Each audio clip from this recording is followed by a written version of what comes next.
Finally, the day has arrived when I don't have to see your face anymore. People who just eat without working should leave. You should be grateful for being allowed to freeload until now. Got it? I won't be coming back. Thanks for everything so far. I quickly packed my stuff and left my in-laws' place where I had been living for many years. As I left, my mother-in-law seemed very pleased. But only I know a certain sad truth. I'm Sarah, 32 years old, and I work from home. I've been married to Alan for 5 years. Our life was peaceful until the 4th year of marriage. Suddenly, my usually healthy father-in-law fell ill and needed care. That's when we started living with my in-laws. I wasn't thrilled about moving in so soon, but my husband is their only child, and there's no one else for them to rely on. We ended up taking care of my father-in-law. I considered quitting my job for his care, but luckily, based on my past performance, my company allowed me to keep working from home. The issues with my in-laws started right away. Yep, I dealt with the classic mother-in-law and daughter-in-law clash. Sarah, hurry up and handle the cooking and cleaning. How long are you going to be lazy and avoid your housework? Mother-in-law, I'm working right now. What are you talking about? You're always just clicking away on the computer. The truth is, you're just browsing the internet, not really working right. Thinking that using the computer means goofing off on the internet is so outdated. I have permission to work from home from my company. Amidst the household chores and taking care of my father-in-law, I've used my skills to bring my salary back to what it was before. After about 3 months of hard work, when I finally managed to match my previous salary, I felt a real sense of joy. The reason I worked so hard is that Alan's salary isn't enough to cover our expenses.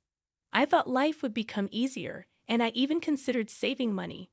However, things kept getting tougher, and it felt like my wallet was always losing its contents. Curious, I investigated where the money was going and discovered that Alan was spending a lot. I also found out that my mother-in-law was wasteful with money.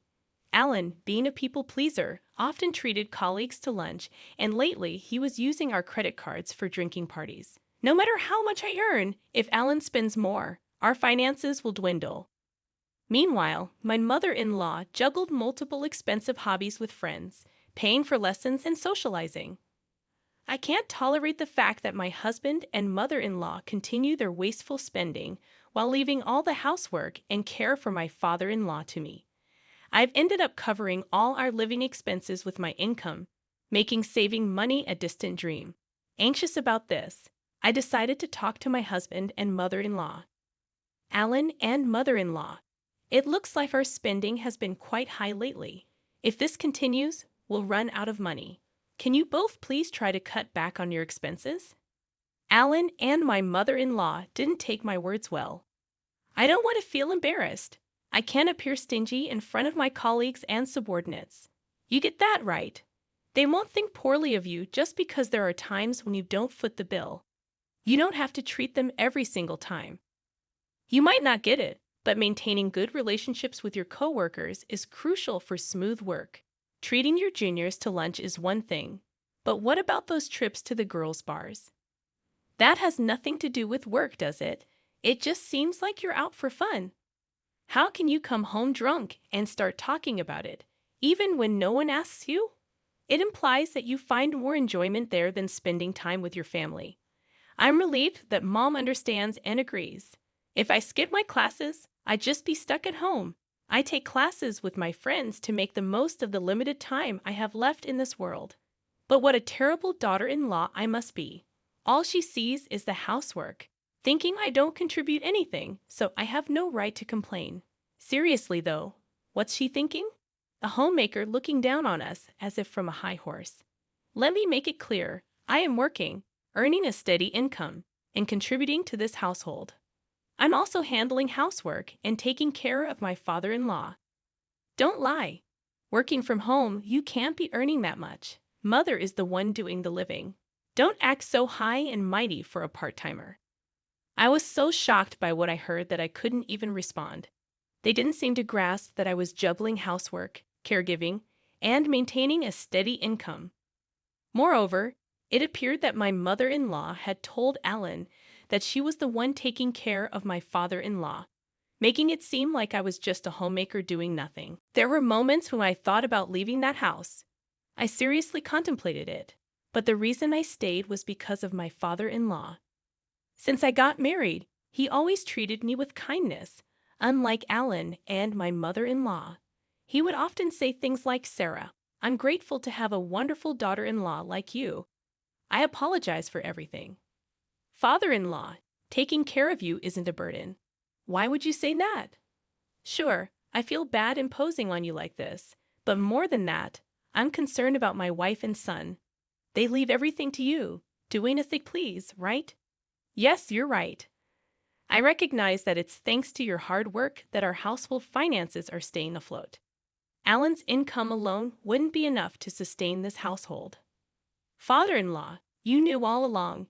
It seemed he had understood our family situation for quite some time, and every time he received care, he expressed gratitude with heartwarming words. I genuinely cherished such a father-in-law and even found joy in looking after him. What would happen to this house if I left? I worried about who would care for my beloved father-in-law, so I chose to be the one providing proper care until he passed away a year later. My father-in-law passed away. During the funeral for my beloved father-in-law, tears flowed uncontrollably. "Sarah, why are you crying so much? What's wrong?" "Father-in-law has passed away. Isn't it normal to mourn like this?" "I've been his caregiver all this time." My response seemed to anger my mother-in-law. "You're making it seem like I never took care of him." The truth is, my mother-in-law hardly took care of my father-in-law. She was always busy with her hobbies, frequently going out. Since I was at home, she didn't have to handle any caregiving or housework. She even put on a tearful act in front of relatives, portraying herself as the oppressed and pitiful mother-in-law. To outsiders, it might have seemed like I was the unkind daughter-in-law. They defended her, saying, "Don't be so hard on your mother-in-law," and blamed me, despite the fact that I was simply mourning my father-in-law's death. People who knew nothing criticized me, making me furious. I decided to distance myself from the relatives. That's when Ellen took notice and approached me with complaints. "You embarrassed Mom in front of everyone." "What are you talking about? That doesn't make any sense. I was only crying about father-in-law's death. Yet, your mom came over and told me it was strange for me to cry. Didn't you make it sound like she hadn't taken care of Dad at all?" "I never said such a thing. I just talked about mourning the loss of my father-in-law, whom I had always cared for." "Perhaps it sounded like criticism to you because, in reality, your mom did nothing." "Are you insulting Mom?" "I'm not insulting anyone. I'm just stating the facts. And by the way, if it bothers you so much, you could have done more to care for father-in-law too. If you're so upset about it, you should have taken care of him yourself." "Why are you criticizing me? How can it be none of my business? It's only natural that you, his blood relative, would take care of him. I'm working for this family, managing the house. Taking care of relatives is part of wife duties." "That's absurd. Don't be so ridiculous. I'm working too, you know." Our argument escalated, and the relatives had to intervene. Although they stopped our argument, I didn't speak to my husband at all after that. Once all the funeral proceedings were finished, a lawyer came to explain the inheritance. "I'd like to discuss the contents of the will regarding your late father's estate first. To the wife and the daughter-in-law Sarah, he's left half of his cash to each of you, and to his son Ellen, he's left ownership of the family land and home." "What if Alan gets the land and the house? Doesn't that mean all the other assets go to the wife? Why is Sarah receiving an inheritance? I'm his wife. Your husband was deeply grateful to Sarah for the dedicated care she gave him. He wanted to give her part of the inheritance as a sign of his gratitude. This is his decision.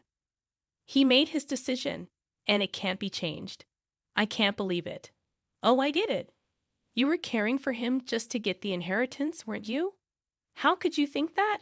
That has to be it. Otherwise, there's no way you could have been so devoted to him despite not being related by blood."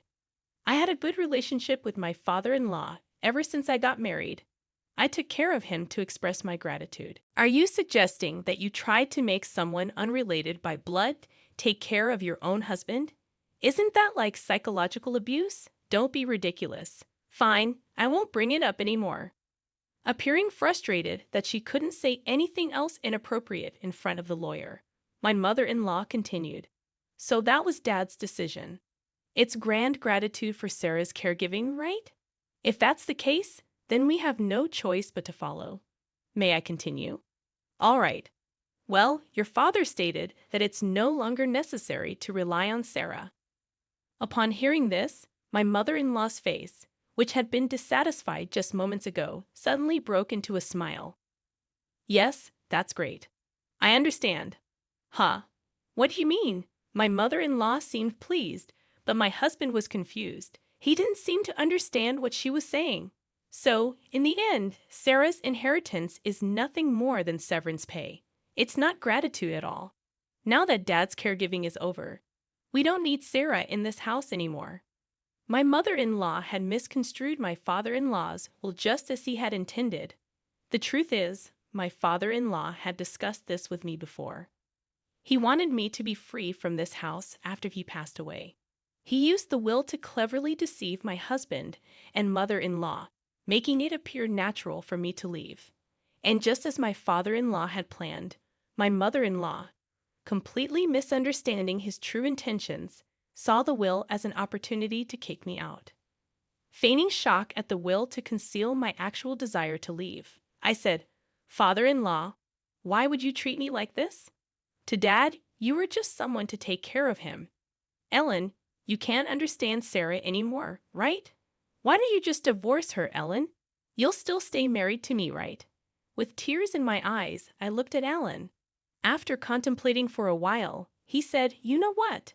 Let's get a divorce. I've inherited the family home and land, and Mom got some money too. There's no longer any need to worry about caregiving. So there's no problem if Sarah goes." Huh? What do you mean by that? Just what I said.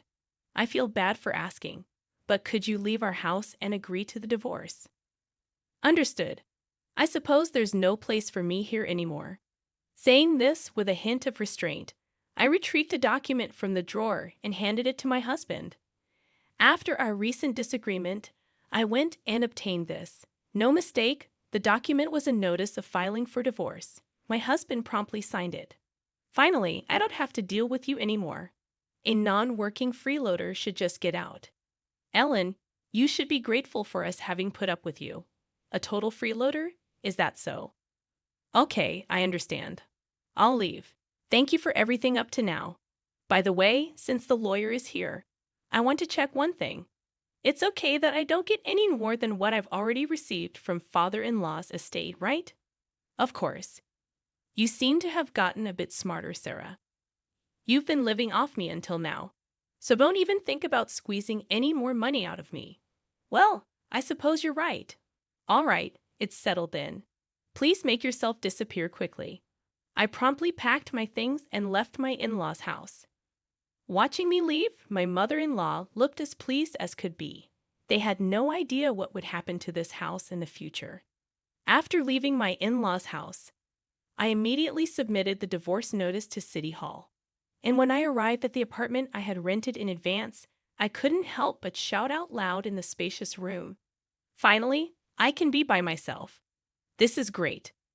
Overwhelmed with joy to be freed from such a challenging marriage, I was truly grateful to my father-in-law for devising the plan to help me escape my in-laws' home. Subsequently, I relished a comfortable life on my own.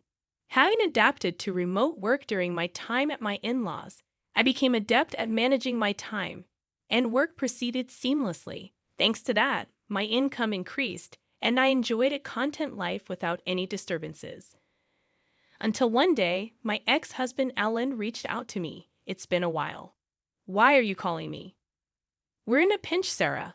Please help us. What kind of joke is this? Weren't you the ones who told me to disappear? My salary hasn't changed, but for some reason, we're running out of money. We can't live like this. Oh dear, that's a problem, isn't it? I decided to deliver the final blow. That's because you no longer have my income to support you. Huh? What do you mean? You still don't get it. Didn't you notice while living so lavishly that your salary alone was not enough? I had thought that we could live on my salary alone. But you're telling me that's not the case. Of course, you squandered your entire salary on yourself. We only got by because I was the one paying for our living expenses. Maybe it's about time you and your mother learned some financial responsibility as adults. So, how much were you making then? Let's see. At that time, I was making about $4,800 a month. Maybe that's more than me. That's right. You didn't know, did you? By the way, now I'm earning even more than that with no one to get in my way. Even through the phone, I could sense my husband's frustration clearly. Hey, Sarah, can't we start over? It was a mistake to let you go. I want to make things right again. Huh, it's obvious you're after my income. Are you stupid? That's not true. I still love you, Sarah. Don't be ridiculous. I never want to see your face again. By the way, what happened to the inheritance your mother received? With that amount, she should be living comfortably, right? That's the thing. It's about to run out. That's impossible. It was nearly $100,000, right? That's not an amount you can use up in just a few months. Mom and I spent it on a shopping spree, overseas trips, and half of it disappeared in the casino. A foolish mother breeds a foolish son. I have nothing more to say to you. Besides, I'm a stranger now, so I can't do anything for you, and I don't want to. Don't be so heartless. Help me. This has nothing to do with me. There's nothing more to talk about, so I'm hanging up. Don't call me again. Saying this, I ended the call on my end and promptly canceled the contract for the mobile phone I was using. What became of my ex-husband and mother-in-law afterward is none of my business, and I do not know. However, about a year after that call, I passed by my mother-in-law's house, and it had become an empty lot. They'd probably had to let go of the house due to financial reasons. Well, it's really none of my business. Anyway, as for me, with my newfound spare time, I started attending a wine class that had piqued my interest for some time. There, I met a man 2 years my senior who took me seriously, and after dating for a year and a half, we got married. He is the ace of a well-known company that many people are aware of, and despite his high salary, he is humble with a warm and wonderful character. He respects my career, and we enjoy a fulfilling married life filled with mutual respect. These days, I feel that maybe all this retribution was a gift from my father-in-law.